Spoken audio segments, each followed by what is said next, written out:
Praise the Most High today, family. Hallelujah. We say praise the highest today. Praise the highest today. What a beautiful day, family. Absolutely gorgeous. And I know one might say, well, Robert, you say all the days are gorgeous, even when it's muggy, mean looking outside. Muggy and gloomy looking. Yes, because it's our perception of it from the inside out. Hallelujah. See, like I said, I remember them days when I couldn't get out and enjoy the day. Couldn't get no fresh air, couldn't get no sunshine, and definitely won't get no exercise. And today it's an honor to be able to do them things. I count it a privilege. You spend 11 months inside of a house or in rehab and the house and the hospital. You're gonna be grateful for your that time you get when you can get out. And you're gonna feel empathy or compassion on those who are in that same position. Say, man, I know what they're going through. I've been through that myself, and it was ugly. Hallelujah.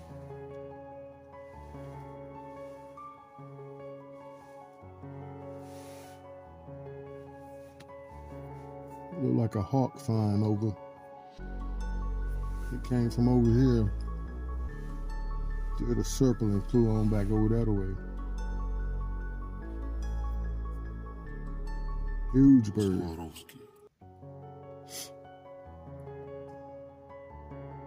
That reminds me of the idea when we shared the hawks cry loud and spare not.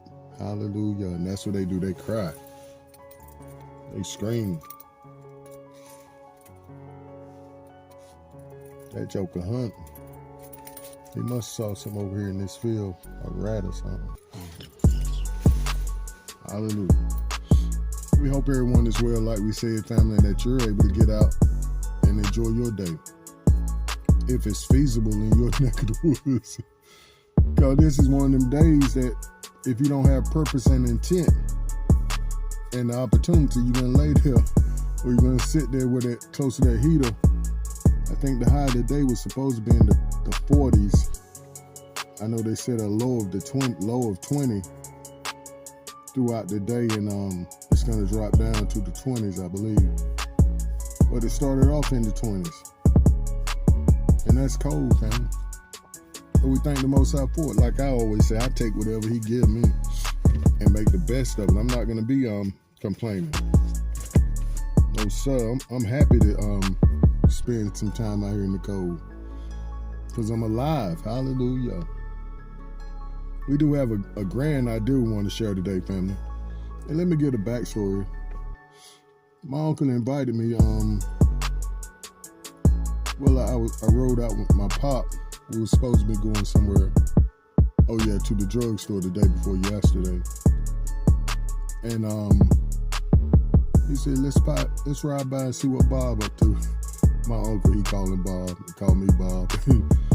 And I'd be like, I just want to be called Robert. But you know, I play. But he said, let's go peep by and see what Bob up to. Maybe he'll like to ride out with us. We stopped by there and said we headed out to the drugstore. You want to ride? He said, yes, I do, and yes, I am. I think he said, yes, I am. Like, oh, I'm going. And we got out. He said, Eric, run me by Ernest's house when we get out. He said, oh, for sure. He said, what, he got something? My uncle said, yep. I'm gonna go by and get Bob and them a mess of fish, and I'm gonna get a mess of fish. I think he said then he gonna get us 10 pounds a piece. He said, hopefully Bob will help me clean them tomorrow, or clean them this evening.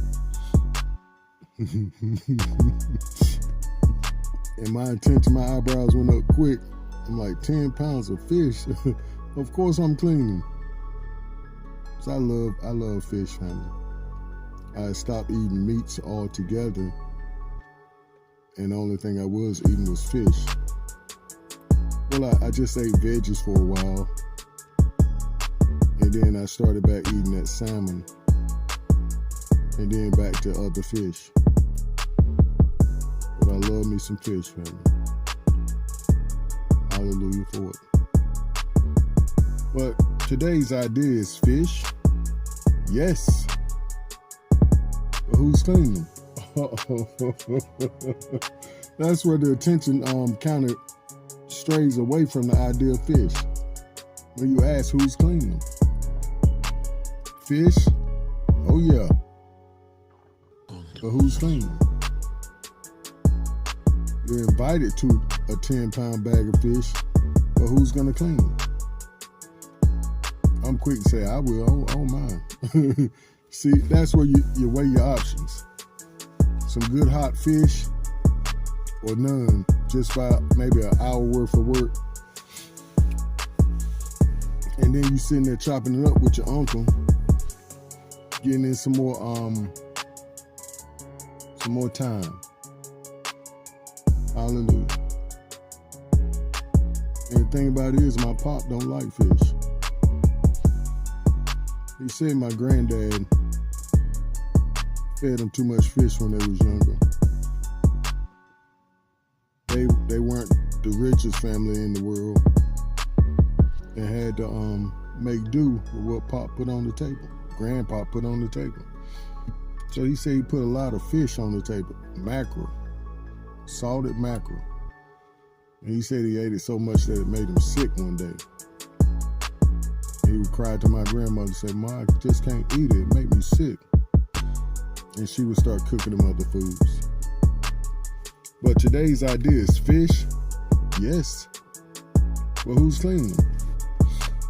And this idea is coming out of Matthew 4:19. Follow me and I will make you fishers of men. Follow me, my example, the foundation I built upon, and I will make you do what I'm doing, fishing for men, for the Most High's glory and kingdom.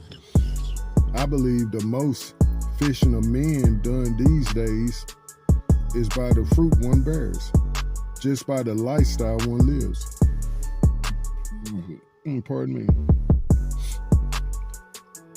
And also this goes into the idea of who's cleaning them. See, the Most High posed that question to me when I was knee deep in fish guts and fish heads and scales. It was like everybody loves fish. Well, most people like fish, but they don't want to clean them. And the most cleaning that we're gonna do for other people's lives, just as me and my pop was speaking on this morning, I went out and spent the morning with him. He was like, it's not all about beating people up across the head with what they need to do, the truth, but it's about living a life in front of them. And that's gonna attract people more than not. That's gonna make them say, I want some of what he got. Now it helps to spread the truth and tell people what's right and wrong, because a lot of people don't know, because they listen to that line, stank, pass. That line, pussyfooting, pacifying, passing. The wolves in sheep's clothing. And we're going to get to that here in a minute. But it's all about your lifestyle is what's going to encourage other people to change. That's going to clean them guts out. That's going to clean off that nasty thinking, that head, that fish head, cut it on off. You don't need no fish head. A lot of people eat it, but no, you got to have a new mind, a new way of thinking. Speaking of in the kingdom mentality of cleaning fish, cleaning the newborn babes that you get in for the kingdom. Somebody's got to be the representative to tell them and show them how to do this thing, how to walk it out. Pardon me. And that was Yahushua's job when he called his disciples to him. He said, come follow me. Come on, I'm going to teach you how to walk this thing out day by day. I think he spent like close to 3 years with him all together. But that's what it's going to take with our lives. Not only are we walking and talking this thing out, but we're living it. Just like my pop was saying, every day. Because the conversation started around this Christmas buffoonery and all the decorations and the toys and the big paycheck they spending on all these things. He was like, I've never been a believer in all of that mess, because it's not really about what the message that's being looked over. The message that's looked over is that the Most High sent Yahushua to die for them, that they can have life in and through him. Supposedly. But to me, it's just another pagan holiday where the Gentiles set up to take folks' attention away from the Most High and from his sacrifice. Gonna name it on the 25th. And that's a pagan deity's birthday, not Yahushua's. See, that's how stupid and fool we are these days. We don't care to do a little research and figure out that you're celebrating another Elohim. It really altogether is the Elohim of this world, Hasatan. He sets it up so he can grab your attention from the Most High and put it on him. And it all goes back to self. Lovers of themselves. They love themselves more than they love the Most High. Some folks these days are not attracted to the yapping of the tongue, the beautiful face, the banging body, or the big bank account, but are drawn by the lifestyle one portrays. That's a mouthful, family. And it's true, like I said, some.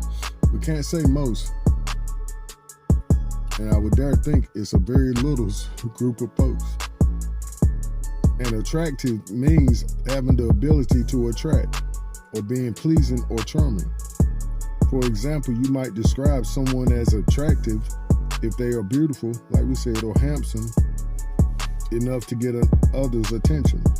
However, other traits such as a great moral character, listen up, such as a great moral character, that means they have scruples, they believe in something. A gorgeous personality, that means their personality is better attractive than their outer looks, which is superficial 9 times out of 10. And a strong work ethic can be considered most attractive, and I believe so too. Especially the one of having a high moral status or high moral, what do we say? A great moral character. Yeah, that means you have scruples. That means you have beliefs. And once again, Yahushua said in Matthew 4:19, follow me and I will make you fishers of men. In this verse, Yahushua is walking along the Sea of Galilee and sees 2 sets of brothers. The first set was Kepha, who they threw in the name Peter to be more attracted to the Gentiles. And Andrew, same thing. He sees them fishing. Yahushua calls to them and says, follow me and I will make you fishers of men. The brothers immediately leave their nets and follow Yahushua. And I didn't write this in my notes, but I've been thinking about it. What attracted Yahushua to these boys, to these fellas? And notice it was James and John and Peter and Andrew, 2 sets of brothers. What made them attracted to the Most High? They had a strong work ethic. That's right. They was busy. They was carrying out their duty. And see, that's how the Most High does with us. He'll call us to do something for us while we're already doing something else. See, he don't pick up on lazy folks that's not doing nothing. No, you got to be active. The Most High needs active participants in His kingdom. Pardon me, family. The meaning of this text can be interpreted in several ways, including the invitation to learn. And that's one of the most important ways to interpret it. Pardon me, family.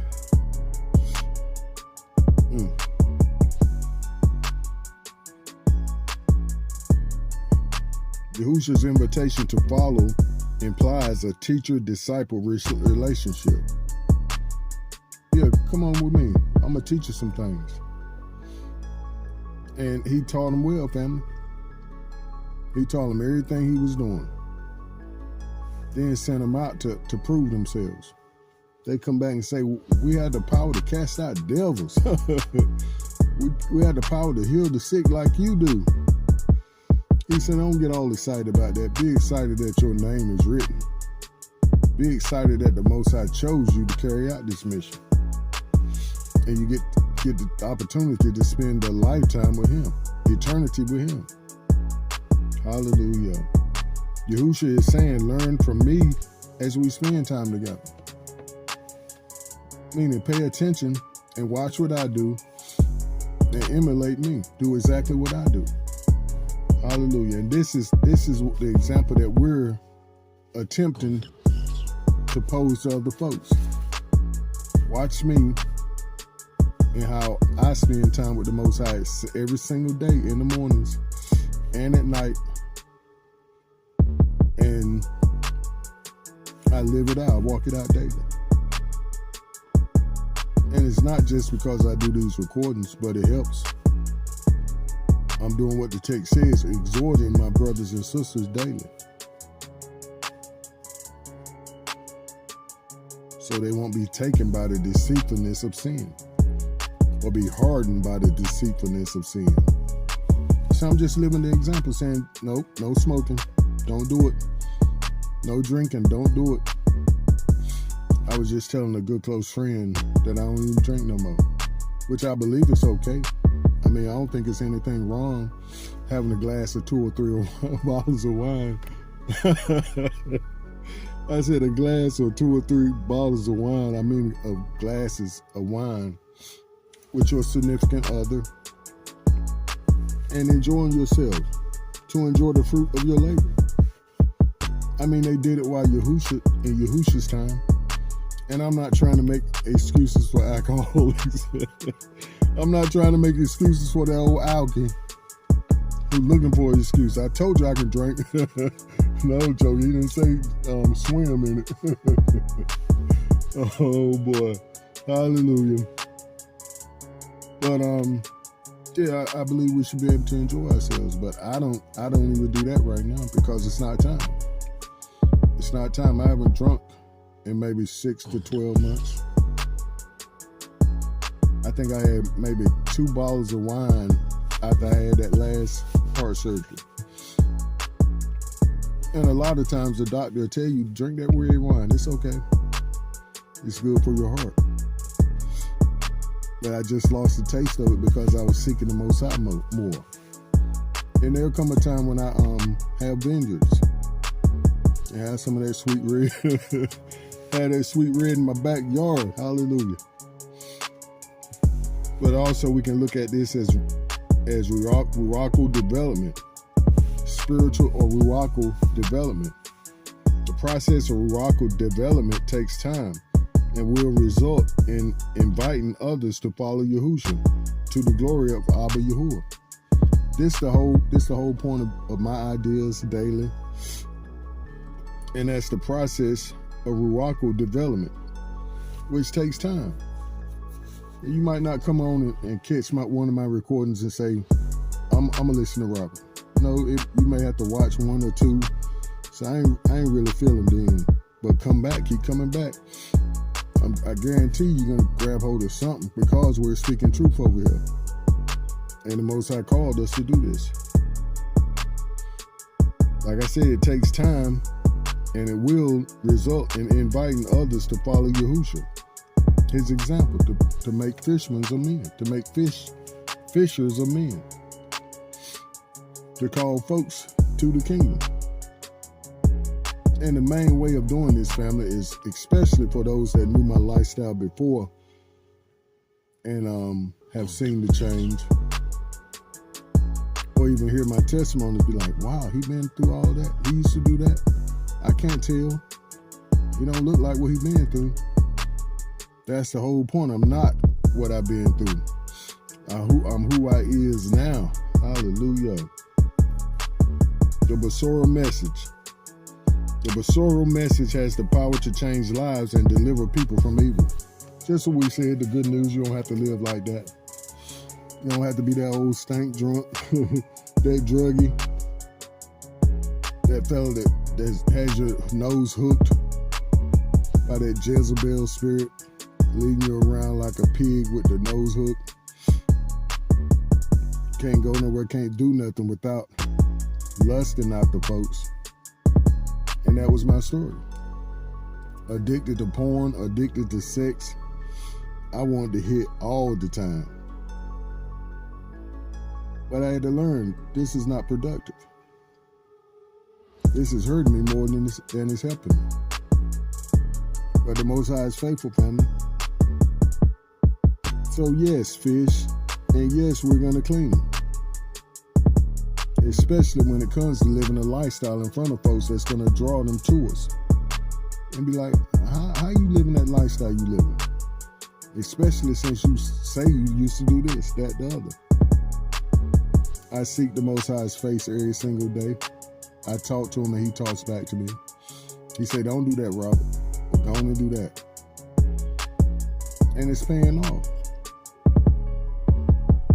The Most High is introducing me to some of the most beautiful people I've ever met in my life right now. Because I have been faithful. Because I have done what the text told me to do in seeking first his kingdom and his righteousness. How to live right every single day, like my pop said. It's not no once a year thing, it's every single day. And see, that's what's attractive. That's what makes people want to get to know you, wants to join up with you, wants to be part of what you're doing. And it's really not you, it's just who's in you. Like we said in the prior recording, that living water. The Most High said he'll come and make his abode in us. Hallelujah. Family, we love you so much. We're going to go. We'll talk all day about the goodness of the Most High. Do stay up and keep pushing forward in the right direction. Shalom. Hallelujah.